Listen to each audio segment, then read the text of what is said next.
মহান আল্লাহর নামে শুরু করিলাম। আজ ত্রয়োদশ জাতীয় সংসদের দ্বিতীয় অধিবেশনে যা ঘটল তা বাংলাদেশের রাজনীতিতে সবচেয়ে বড় প্রহসন এবং জুলাই শহীদদের রক্তের সাথে গাদ্দারি ও ভণ্ডামির একটি নগ্ন প্রদর্শন।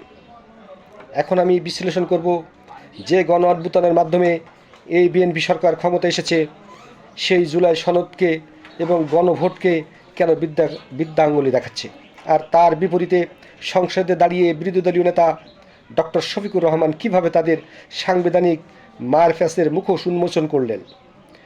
তিনি সরকারি দলকে স্মরণ করিয়ে দেন জুলাই অভ্যুত্থানের মাধ্যমে এই সংসদ গঠিত হয়েছে। এই সংসদ কোনো স্বাভাবিক নিয়মে হয়নি। যে জুলাই অভ্যুত্থানের মাধ্যমে এই সরকার গঠিত হয়েছে সেই জুলাই সনদ বাস্তবায়ন করতে হবে।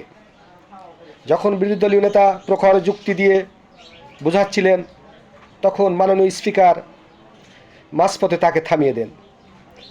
স্পিকারকে চ্যালেঞ্জ দিয়ে বলেন, জুলাই সনদে সুস্পষ্টভাবে উল্লেখ আছে নবনির্বাচিত সংসদ সদস্যদের গণপরিষদের শপথ নিতে হবে এবং আজ ওই শপথের শেষ দিন। কিন্তু বিএনপি সরকার ক্ষমতায় মোহে অন্ধ হয়ে সেই শপথ নেয়নি। এর জবাবে বর্তমান সরকারের স্বরাষ্ট্রমন্ত্রী সালাউদ্দিন সাহেব যা বললেন তাতে আমাদের রক্ত হিম হতে বাধ্য। তিনি বললেন, রাষ্ট্র আবেগ দিয়ে চলে না, রাষ্ট্র চলে সংবিধান দিয়ে।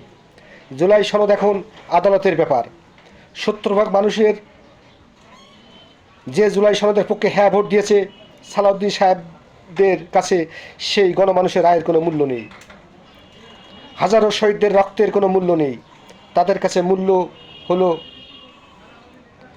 বিগত ফ্যাসিস্ট সরকারের রেখে যাওয়া সংবিধান, যে সংবিধান বারবার এদেশে জালিমের জন্ম দিয়েছে। আপনারা সংবিধান করে মুখে ফেনা তুলছেন।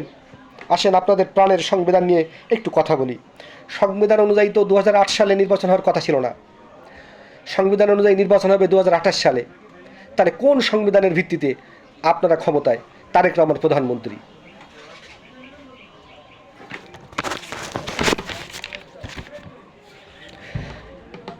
সংবিধান অনুযায়ী 2026 সালে ভোটের কোনো ভিত্তি নেই। শহীদদের রক্তের ওপর দাঁড়িয়ে ক্ষমতার মোহে যে দাম্ভিকতা দেখাচ্ছেন, জনরায়কে অস্বীকার করছেন, সংবিধানের দোহাই দিয়ে গণভোটকে অস্বীকার করছেন, অচিরেই আপনাদের পরিণতি বিগত স্বৈরাচার ফ্যাসিস্ট আওয়ামী লীগদের মতোই হবে। ধন্যবাদ, সবাই ভালো থাকবেন।